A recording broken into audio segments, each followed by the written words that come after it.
நகர்ந்தும் மெல்ல போகுதையோ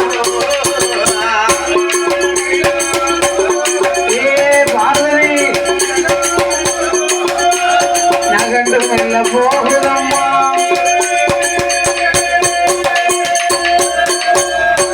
ஆண்டவா சிவபெருமானே சுவாமி ஏ நந்தி பகவான 8வது வனத்துக்குள்ள யமகிரி மலையடி வாரத்திலே என்னையும் பார்வதியையும் நினைத்து 12 வருட கால பாரதவங்கள் செய்து வருகின்றான் அசுரரக்கன் அப்பாரக்கனையும் கண்ணால் கண்டு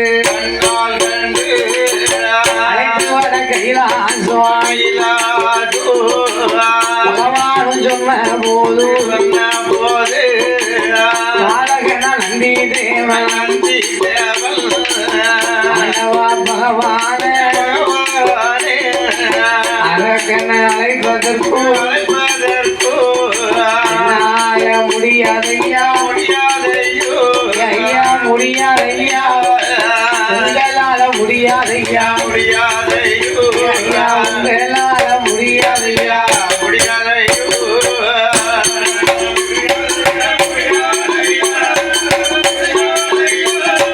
உங்களால முடியாதையா பகவானே உங்களால முடியாதையா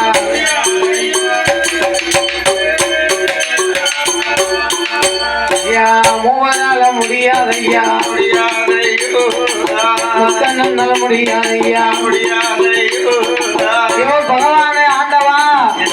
நானும் தெய்வலோக பிறவி கைலாச பிறவி பறந்து வந்திருவேன் ஆனா பாதாளத்தை சார்ந்த அரக்கன் எப்படி கைலாசம் வருவான் என் மகனே நந்தி தேவா என்னுடைய வார்த்தைகள் காஞ்சரம் கம்பு வெட்டி ஆண்டவா பகவானே அரக்கனை அழைப்பது சொன்னா என்னிடத்திலே இருக்கின்றதப்பா 2 குழுகை இந்த குழுகையை கொண்டு போய் அரக்கனை கண்டு அரக்கன் கையில கொடுக்கும் போது அரக்கன் கையில வாங்கி வாயில போட்டு வலது கன்னத்துல ஒதுக்கலாம்னு சொன்னா 2 ரெக்கை முளைக்கும் அப்படி ரெக்கை முளைத்ததும் முழுங்கிட்டாமனா பிட்டியில போய் முளைக்கும் பொத்து பொத்து பொத்துன்னு கீழலாம் விழுவான் ஆமா என்று பகவான் சொல்ல அப்படியே ஆட்டு வந்து சம்மதித்து நந்தி பகவான் குலகையை வாங்கி கொண்ட அரக்கனை தேடி ஆகாய மார்க்கமாகவே பறந்து வருகின்றார்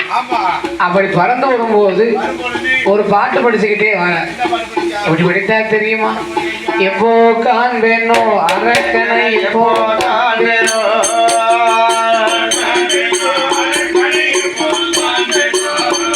இன்னமும் காணலையே அரக்கனை இன்னமும் காணலையே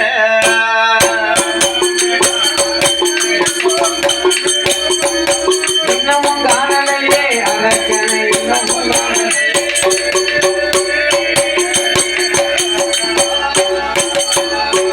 காதல் அடிக்கிறது கைகாலம் நோகுது அடியதாவசையும் அரக்கனை காணாமல் தேடல் அடிக்கிறது வெந்தனல் ஆகுது திரும்பி தாவசையும் அரக்கனை காணாமல் 14 உலகமும் தேடியே இன்னமும் காணாமல் வாடியே நின்றேனே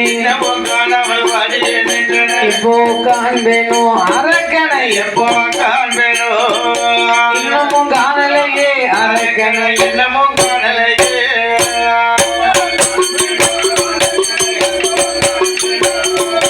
இன்னமும் காணலையே அரக்கனை இன்னமும்